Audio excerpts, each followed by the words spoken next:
Tell us, who are you and what do you do? Oh, thank you. Thank you for having me here. Raise the... No? Yeah. Better? Yeah. Okay. Well, thank you. Thank you for having me here. It is my pleasure. Yeah. So I am Joaqim Bretcha. I am a guy from Barcelona here in the show.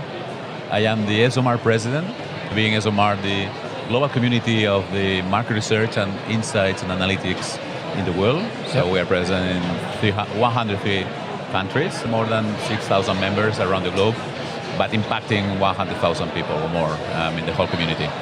And I work also for a Spanish company called NetWest, that we are data collectors in LATAM, in Spain, France, Italy, Germany, US, UK. And what kind of data do you collect?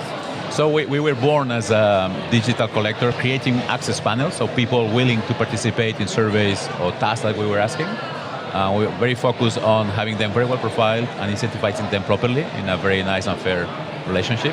And then we moved to the more digital observational. So we acquired a Dutch company in 2014 called Wakupa that had a software that can trace what people do online and mobile, always with consent, of course, informed consent and with the whole information, and incentivizing them, of course. So now we are collecting huge data sets because we can track what people do on their laptop or on their mobile. And this is the way we can observe. We are in this observational passive data. Yeah. Well. And this morning you had a session here at the ME conference, and you gave the audience a global outlook on the vitality of the data revolution. Yeah. So what was that about? Data revolution. We are in the fourth industrial revolution. The Congress of ESOMAR was in September in Edinburgh. And I like history and I like to dig into history. So I was inspired by the Scottish Enlightenment in Edinburgh. Scottish Enlightenment was a fantastic moment in which the Scots really had an effect on the world. They changed the world. And just many people, and among them Adam Smith, I just will mention Adam Smith, and James Watt. So I was telling, look, in the first industrial revolution, there was a concept, created a new concept that was the capitalism. A new concept that really allowed the revolution. And the second one was the power, was the steam machine, also promoted by James Watt, a Scottish guy. So we had these two pillars in the fourth industrial revolution. And I do believe that the fourth industrial revolution, the one we are now, it's a revolution that is transforming the way we create, share, and expand the value. It's completely throughout the digital capabilities. Now we have two pillars. And if we look at the mindset, it was capitalism in the first industrial revolution. I believe today is human centricity, having the human at the center. If we look at the power, is data, as everybody says, data is the current oil. But not only data, I would add data, trusted data.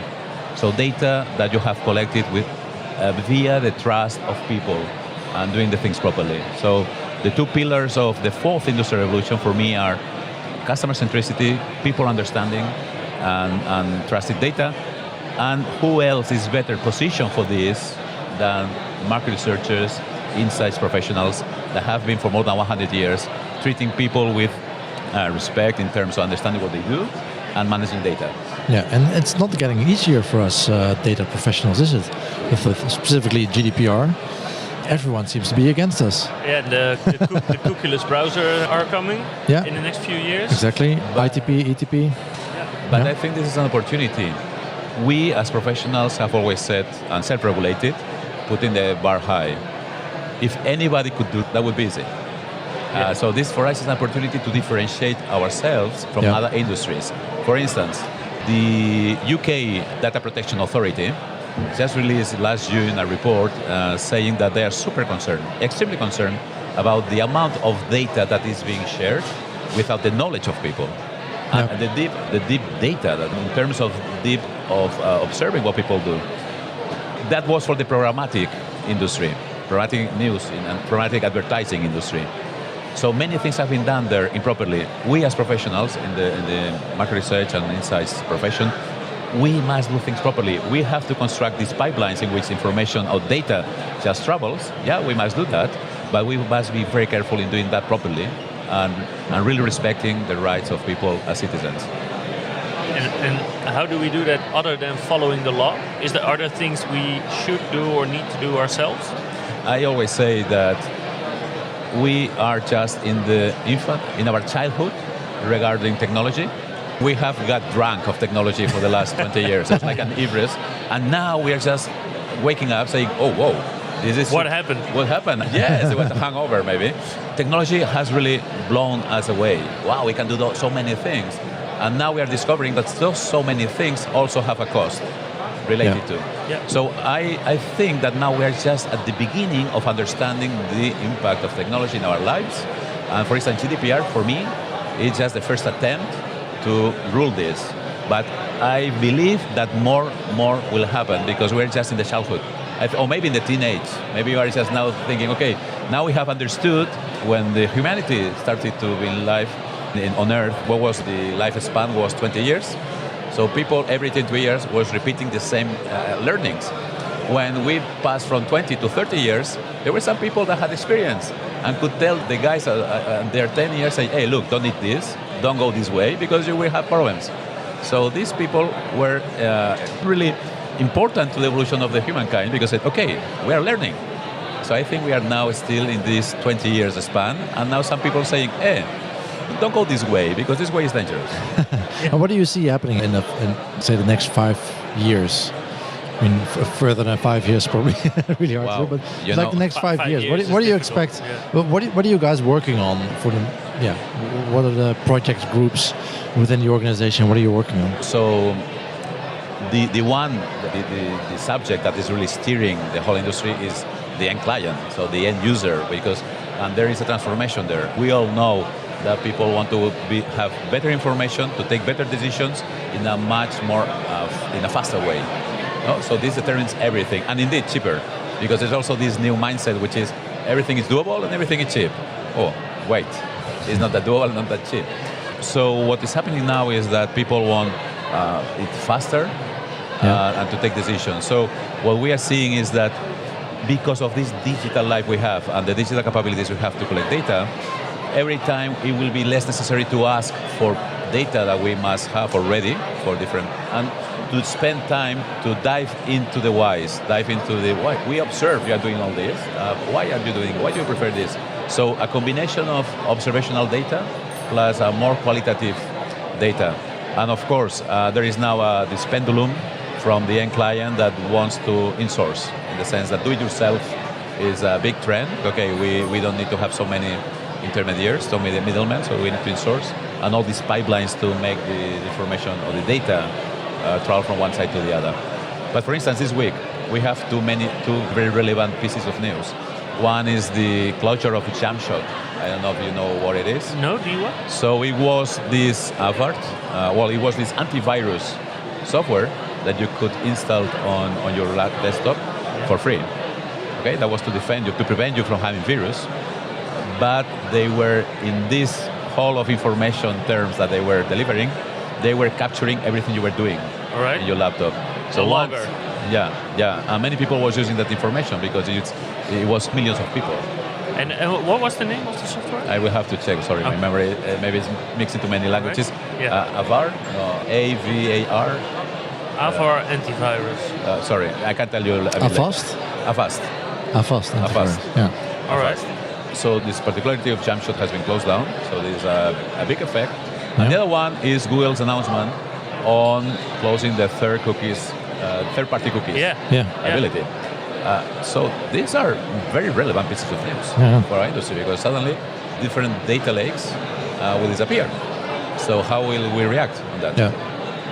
And so your organization is collecting those concerns from your members, and then you do research, but you also take this to governments, right? So ESOMAR is a non-profit organization for members and companies. So we try to elevate those interests, and in front of the legislator, our mission is to educate the legislator, to make them understand what we do and how we do things, and ensure them that we are in good shape and we are good professionals. We are not doing nothing badly. So how often does your organization talk to legislators and think, oh my God, they have no idea what I'm talking about? It's been a very nice process. We have responsible between Brussels and Amsterdam commuting. And it's taken us like 6 years to have now a very important place in the European Union meeting. So we were starting talking with, let's say, officers from a certain rank, and we have been upscaling to talk with commissaires and commissaires. You call it commissaires? Yeah. Commissaires, yeah. And now they discuss things with you when there's a data issue coming up, so you can help them understand what it is they're talking about, why people use it, what they can do with it, both good and bad, and if they want to make legislation about it, what would be the good way and what would be the wrong way. Yes, that's it. We are sitting at the table, which is important. We had elections for the European Parliament just recently, so the whole team changed. So now we are rebuilding all these connections and networking. But now we have the learnings, and these learnings are exportable. Europe is the most active player, but the rest of the world is also following the pattern. So in India, in Brazil, in Japan, Australia, Singapore, Africa, we are using these experiences and learnings to help also other parts of the world, because ESOMAR is worldwide. It's a worldwide organization. Do you feel like politicians are actively reaching out to the organization to get information, or is it still about you guys really need to push this on their agenda? You mean politicians? Yeah. Politicians are very concerned about, in Europe, about citizens and the rights of citizens. And now it's something that's being copied in other countries. Are they actively looking for information on this that we can, or you can? They are aware of the problem, and they want to tackle the problem. Sometimes it's like if you want to cut a tree and you just go with the bulldozer and take the whole forest. So we have to make sure that if they want to cut that tree, we just signal what is the tree and how they have to cut it. Yeah, exactly. That sounds like when we just spoke before the recording, there's this proposal in the USA that any kind of research, any user needs to give informed consent for that. And that's not only online, that's for every kind of research, also scientific research for universities, that the participants should give informed consent, which basically kills the whole research, because for a lot of those research things it's important that the user doesn't know what it's about, otherwise they already have a bias for the research. But and that sounds like the bulldozer. I mean, we are learning. We are all learning about the effects of everything. I showed this morning, for instance, Wall Street Journal, New York Times in December, they released 8 in a row articles. Very interesting, because there were some people working in different apps in the US that were alarmed by the quantity and the depth of the data they were collecting. So they released anonymously to the New York Times 12 million people data sets of their cell phones. And you could trace everything through, and indeed Trump. You could really, and there is very nice, these articles, you can follow a ping of... I think in Europe we have this Austrian, and it goes up against all the big companies telling, okay, give me your data. And then I think there's a couple of Germans also that requested like all the data from their telecom provider, and basically showing them all their GPS data for the last 5 years, something like that. But these are not telecom providers. This is your app for your fitness. That too. Your app for whatever. It's not even the telecom. And this is because the technology allows to collect everything they do. So what we have to say, no, you just have to collect this data that has a purpose, and it has to be limited. And also, if I install an app, I am not automatically consenting for you to resell that data to anyone you want. That's it. Even if you only collect the relevant data, I still don't want you to just sell it out to insurance companies or whatever. Yeah, and that's also why. So I had a discussion a couple of weeks ago. I was a guest on another podcast, a Dutch podcast, and we spoke about. I also have ad blockers, and all like a Ghostery or whatever. Not necessarily because I don't want the website I visit not to collect my user data. I'm fine with that. That's fine. But I don't want them to sell it to whatever advertisement party is behind it. And some websites are horrible. You see with Ghostery, they're reporting on all the trackers that are installed. Sometimes it doesn't even fit on my screen. I just presented this morning some slides about us. We have run 2 studies asking consumers about privacy and how they feel about privacy. The Netherlands was one of the countries. 10 countries, Netherlands was one of them, US, UK, some others. People, so the main conclusion is that if you are transparent, you gain the trust. If you gain the trust, then people are willing to participate and to engage and to share. Otherwise, if you are a bit blurry, people are not, they don't have the trust. So it's a very strong message for companies and brands. Say, look, you have to work in being very clear and people teaching people as adults and being clear, okay, we are going to collect this and for this reason, and don't worry, we are not going to do this and this. Yeah. And what is, for ESOMAR, what are like the main points you're going to focus on, let's say in 2020, for example? Are there specific things or countries or what is you want to achieve this year? Okay, my main objective... Because this is your final year as a president, Yes. right? Yeah, exactly. Oh yeah, we talked about it before the podcast. Yeah. It's only 2 years. Yeah, it's an election. It's an election process, and it's been fantastic, by the way.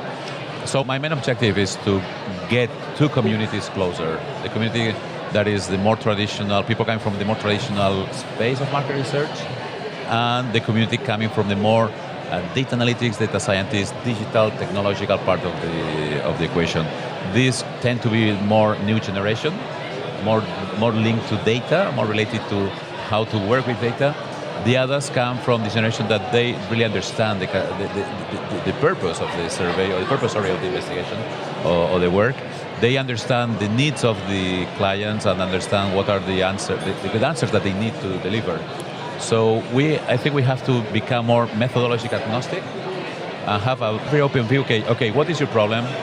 Let's find an answer. I don't care what are the methodologies I will use. What I have is to bring you a valuable answer for you to have the good decision, to take the good decision. So my main objective is to bring these two collectivities together to help those people that come from the more traditional space to get into this new era of the digital, and also give the new digital professionals this vision and this broader view of what is this all about. Yeah. Because sometimes we find that this new community is very much into data. They love treating data, working with data, but they need to have, say, a superior perspective on, okay, this is useful for what? We need to understand what is the business question that is behind to get the response. Yeah. With these lakes of data, you can really get to crazy places. You start analyzing, like you find correlations that have no meaning, but you have fun and you go on and maybe you can take bad decisions. So you need to have, this is why I call it that we need translators. We need people that can translate these two worlds. Exactly. How do you see the maturity of the industry in Europe versus the rest of the world? Well, Europe is the traditional market is very powerful, very diverse as well. So let's say US, it's quite interesting. They tend to say that US is more quantitative. The United States is more, okay, give me hard data. I know I want to have a number. Yeah. The US is more, Europe tends to be more like, okay, we have to understand the why. And Asia is jumping, they have this duality of more traditional, but also jumping into the new digital, like very fast. When I travel the world, I like to provoke, okay? I am provocative. Sometimes being present is hard, but I am provocative. And when I travel the world... Is that a Catalan... That's the Catalan rebel spirit, yeah. The Catalan rebel spirit. So when I travel the world, I tell Americans, look, you need Europeans. We Europeans have to save the world. We are the ones to save the world. So they look at That's me. going to go over well. Yeah. So they look You're at me. You're making friends. Yeah, they like it. And they look at me, what do you say? Yeah, look, listen, China, the three main powers, China, US, Europe. So China treats people like subjects. Mm-hmm. You American treat people like consumers. The only ones that treat people like citizens is Europe. If we want to save the world, humanity, we have to be strong in Europe, keeping these values very high. Well, be provocative, but in a way, it's a summary. All right, cool. Nice. I have no more questions left. No? It's very clear. Yeah, it sounds like still a big challenge ahead, I guess. Yeah, Can I 1 year is not going to be enough probably for that. No, but it's about setting the right course. in that right course. Yeah. Let me finish with this symbology I was giving you before. I think it's very nice. Traveling the world, you learn a lot of things and you meet very interesting people, brilliant people. Here I've met, always in the Netherlands, I meet brilliant people I like to talk to. No, yeah, you are a wonderful market, yeah. And so I was in Mexico and I visited this anthropological museum, which is one of the best in the world. And it's on Mesoamerican cultures. It's amazing. So I got immersed in the Mesoamerican pre-Columbian period. So there was, in 1519, it's when the clash of cultures occurred. So it was like Martians came to Earth and two communities just clashed. So it was the Spaniards getting into what is today Mexico, Tenochtitlan, Mexico City, and the Aztecs ruling all this part of the world. And the Aztecs were a very sophisticated country, a very sophisticated culture, sorry. And Tenochtitlan, the current Mexico, was like Venice. It was built on a lake, and you have all the canals, and you had all the markets and zoos and palaces, and everything. It was fantastic. So it was two cultures mixing, clashing. So the way they started to talk is because Hernán Cortés landed in Yucatan, which is the south area of Mexico, in Caribe. So he got this slave, imprisoned this lady. Malinche is one of these feminine characters in the story that has changed the world. Few people know. So Malinche, she took her as a slave. She could speak Mayan, of course, she was Mayan, and she could speak Aztec. And then you had another Spanish priest, Geronimo Aguilar, sorry. He had been shipwrecked there, so he had been there for a while. He could speak Mayan. So they arrived to Mexico City, Tenochtitlan. They started to talk, and the way they talked was Hernán Cortés spoke in Castilian. Geronimo Aguilar translated from Castilian to Mayan, and from Mayan by Malinche to Aztec to the king.